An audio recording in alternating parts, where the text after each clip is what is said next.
Tonight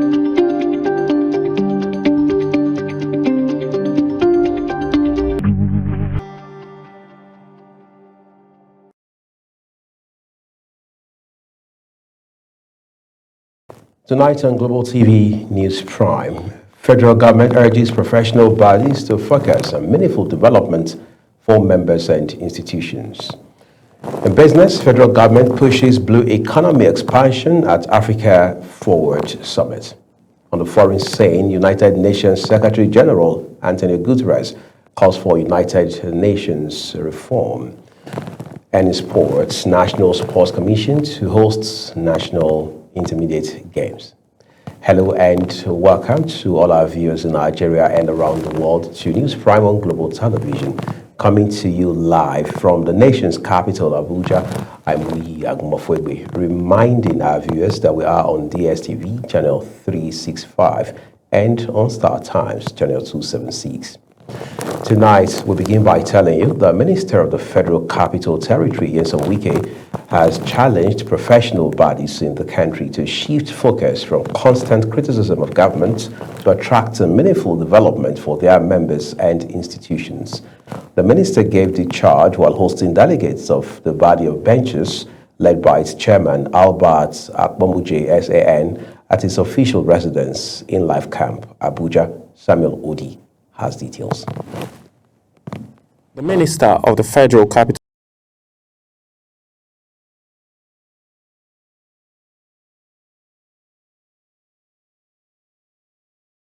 Territory, Nyesom Wike, says leadership must be measured by impact, projects and reforms delivered and not by repeated appearances on television criticizing government policies. The FCT minister maintained that professional associations should use their influence and access to secure infrastructure and institutional support capable of improving the welfare of their members and strengthening national institutions. Everything that government does, anything that judiciary are trying, must be criticized. They do not elect you to be president of MBA just to criticize judges. That's not the essence of why. It's to improve. He commended successive leaders of the body of benches for what he described as a constructive engagement with government, noting that such collaboration had led to major intervention within the legal profession. According to him, the annex building of the body of benches is nearing completion and will be delivered in the month of June, while the access road linking the Nigerian Law School and EFCC academic corridor is already about 90% completed. Wike also approved the fresh request of an additional access road to the annex complex, directing officials of the FCT administration to immediately assess the project for inclusion in the ongoing infrastructure works. What did I do when I was given the opportunity to be chairman of the body of benches? Are you satisfied just answering the name as chairman of body of the benches? Is that what you are satisfied with? Or that you also have to have a mark that people will remember? Earlier, the chairman of the body of benches, Ahmed Akpomuje, commended the FCT administration for the ongoing transformation of Abuja through massive infrastructure projects across the city and satellite communities.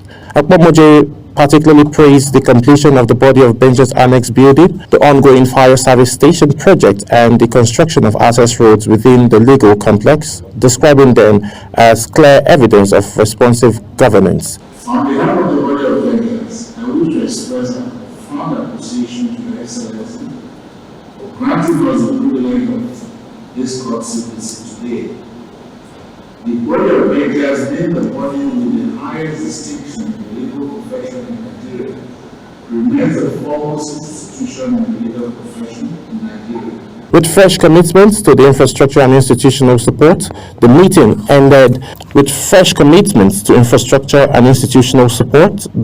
ended with renewed calls for professional bodies to embrace constructive engagement as pathways to stronger institution and national development. Samuel Odi, Global TV News.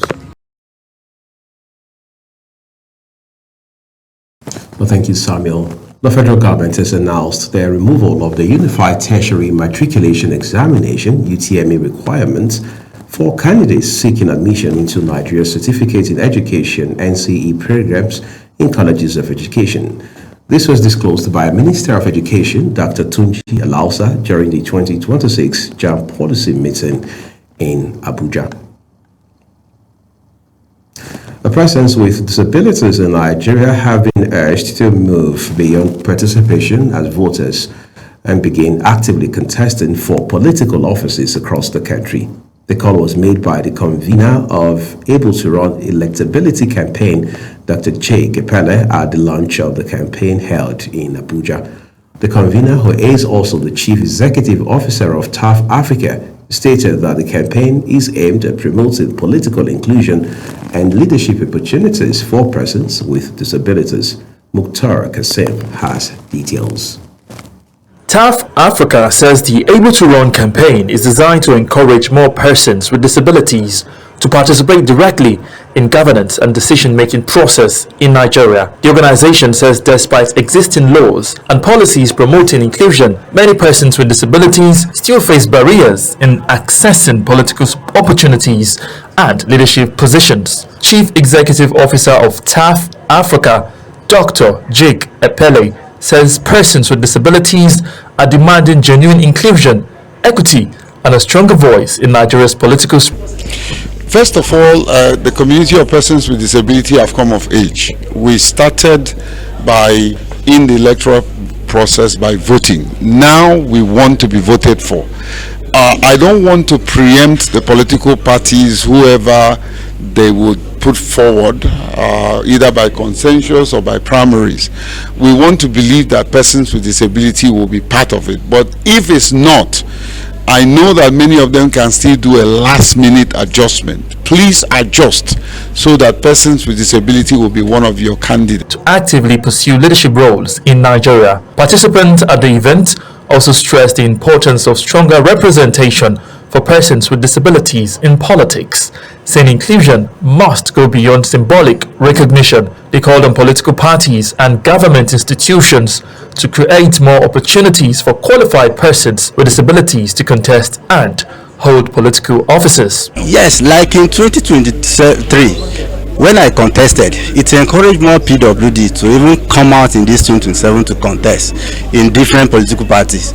And I believe some political parties are still selling their forms, and I believe most of them will get the tickets. Persons with disability are able and capable to participate in an electoral system.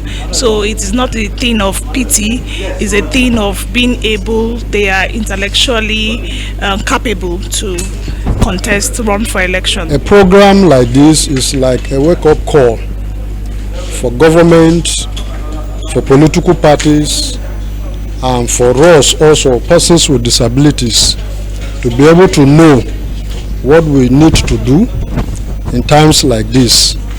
But the political space is not really very inclusive of persons with disability. My message to people with disability is that we are able to run.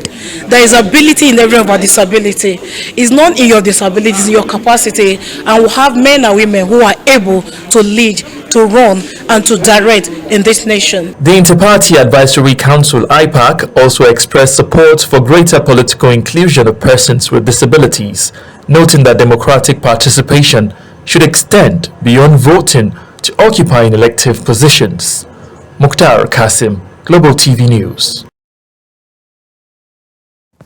Let's turn to other stories for you tonight. Niger State Governor Mohammed Bago has bid farewell to the first batch of intending pilgrims to Saudi Arabia for the 2026 Hajj exercise in the state's capital, Mina. Sadia Yakubu has more.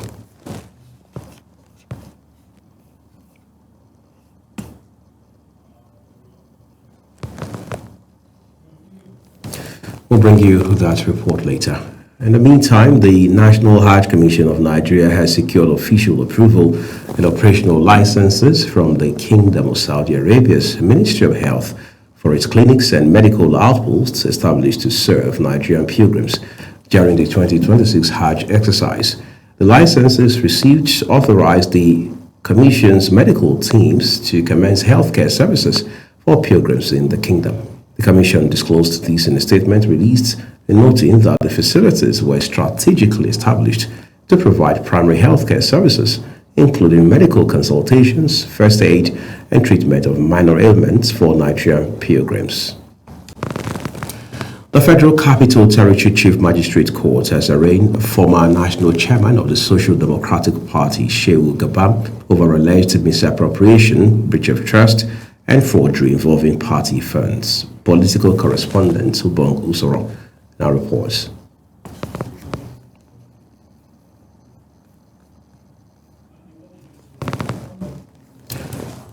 We apologize, we'll bring you that report later.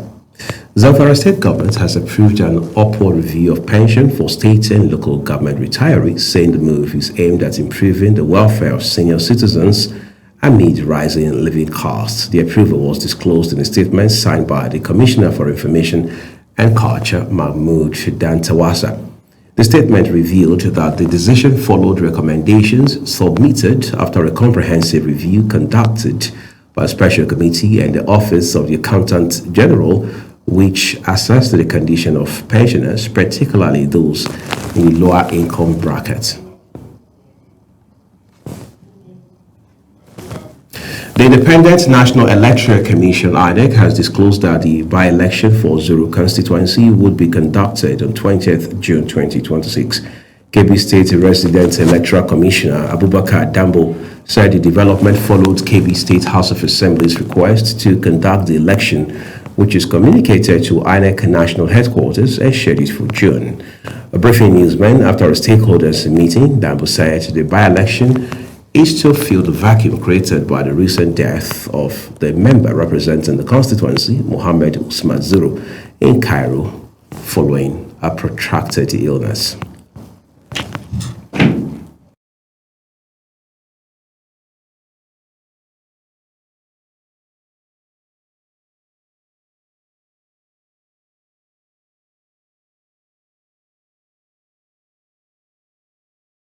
Let's return to our story now. The Federal Capital Territory Chief Magistrates Court has arraigned former national chairman of the Social Democratic Party, Shehu Gabam, over alleged misappropriation, breach of trust, and forgery involving party funds. A political correspondent, Ubong Usoro, now reports.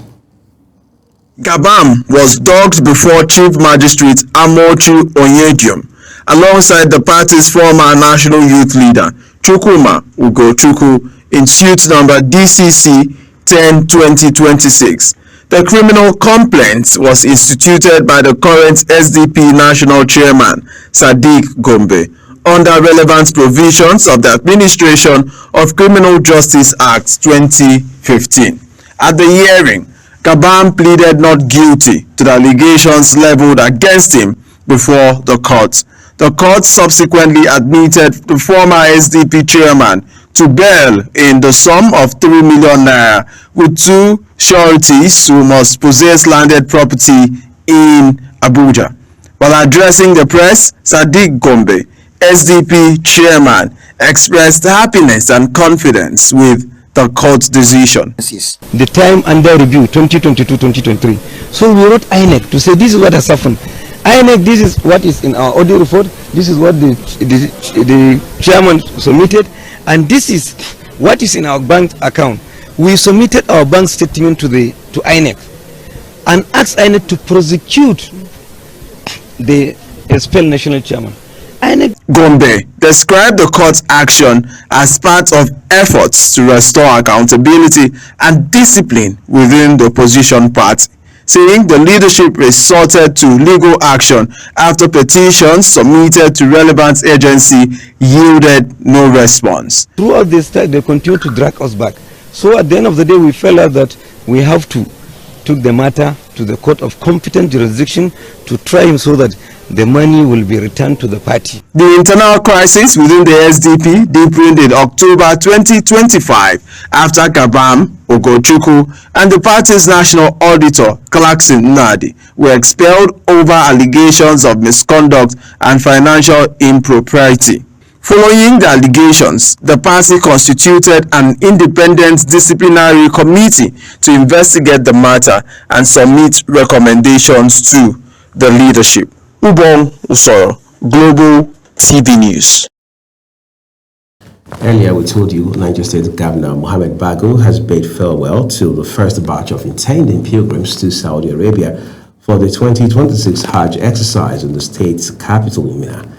Here is the report by Sadia Yakubu.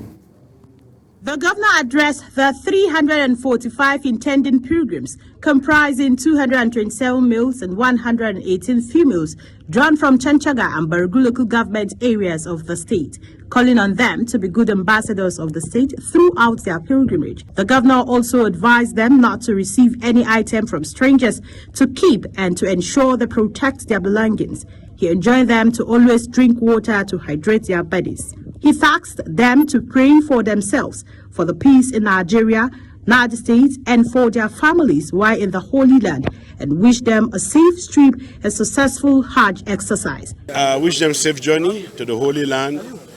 We've also wished them a successful Hajj, and they should pray for Nigeria, pray for Niger State, and pray for themselves and their families. And again, we caution them against being couriers to people. They shouldn't take anything for anybody. The 2026 Niger State Amir al-Hajj and Emir of Agay, Yusuf Noor, described the Hajj preparations as satisfactory. The preparations are quite in order, and we are doing well.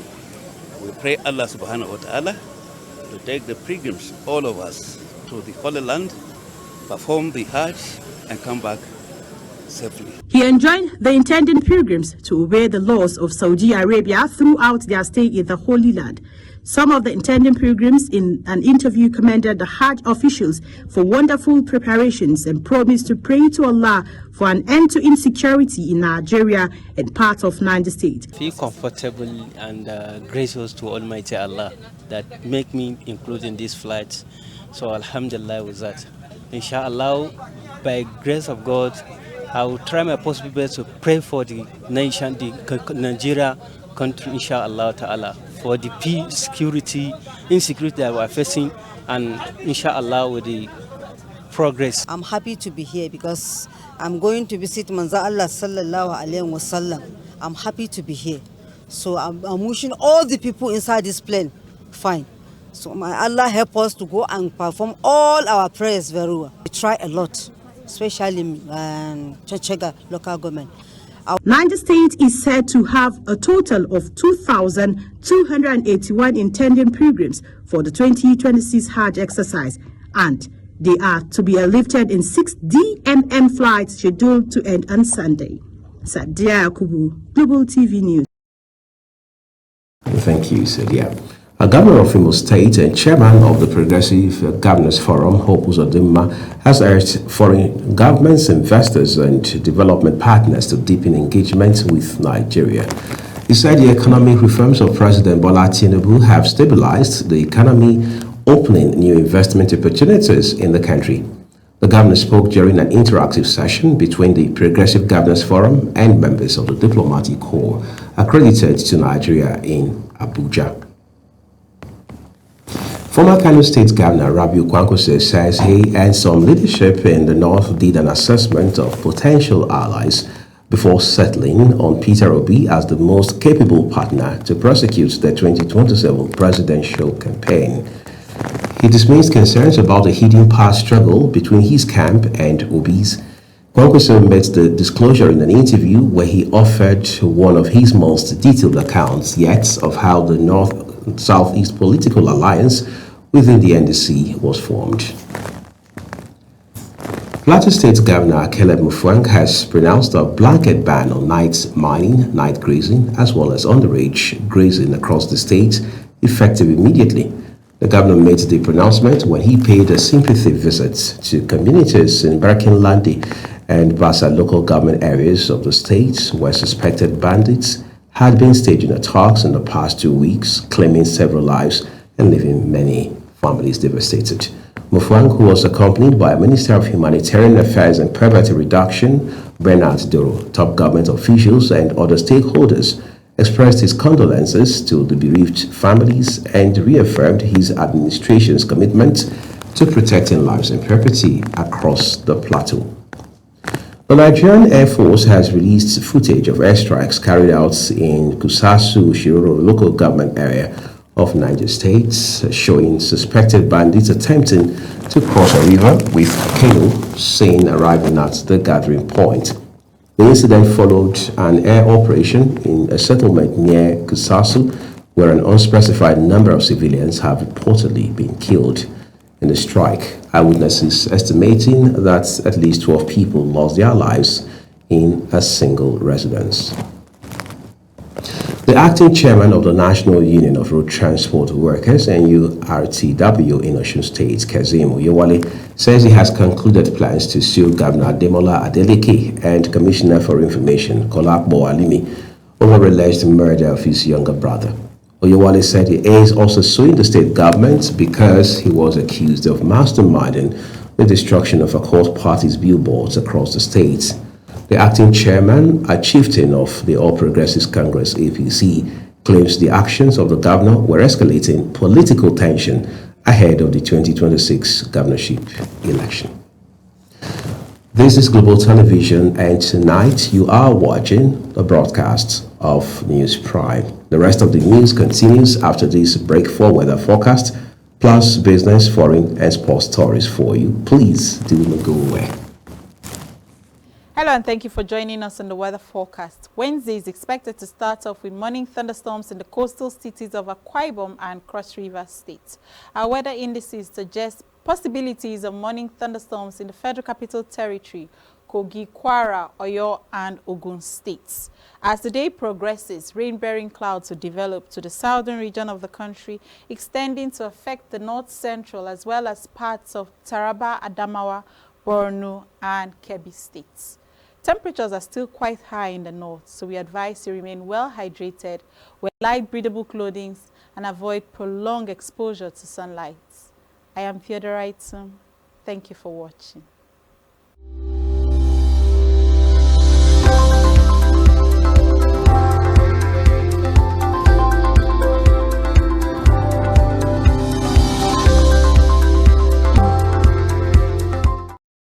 This lap of the broadcast returns with business.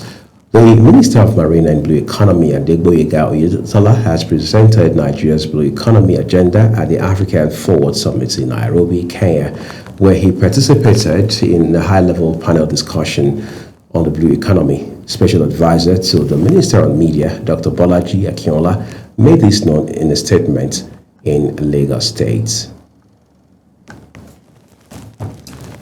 The federal government has intensified efforts to reposition Nigeria's cooperative sector with plans to establish the Cooperative Bank of Nigeria. In addition, it plans to launch a digital identity system aimed at expanding financial inclusion, boosting enterprise growth, and strengthening the economy. The initiative was unveiled in Lagos during the Southwest Zonal Engagement of the Ministerial Advocacy Tour under the Renewed Hope Cooperative Reform and Revamp Program. Aniatia Patrick reports. We'll bring you that story later. The National Assembly and the agricultural colleges and institutions have expressed readiness to collaborate and feed security, research, and appropriate legislation. This was disclosed by the Senate Committee Chairman on Agricultural Colleges and Institutions, Seraphadin Ali, during a press conference held at the State Secretariat of the Nigerian Union of Journalists in Ibadan, Oyo State. Ali also explained that partnerships had already been initiated with development organizations to assist farmers with land preparation, cultivation, harvesting, and market access. On a foreign scene, Ugandan President Yoweri Museveni has been sworn in for a 7th consecutive term, extending his nearly 4-decade rule after securing victory in the country's disputed January elections. The 81-year-old leader, who first took power as a rebel commander in 1986, was inaugurated at the Kololo Independence Grounds in the capital, Kampala, amid tight security and heavy deployment of armored vehicles across the city. The United Nations Secretary-General Antonio Guterres says the UN must be reformed to increase African representation. Guterres made the remark when he broke ground on an expansion of the UN's Kenyan campus. In Kenya, for a groundbreaking ceremony for a $340 million expansion of the United Nations Nairobi campus, part of efforts to cut costs by moving staff from its New York and Geneva offices, Guterres spoke about the need for a better African representation. Guterres also repeatedly called over the years for change to give Africa and other regions better representation at the UN.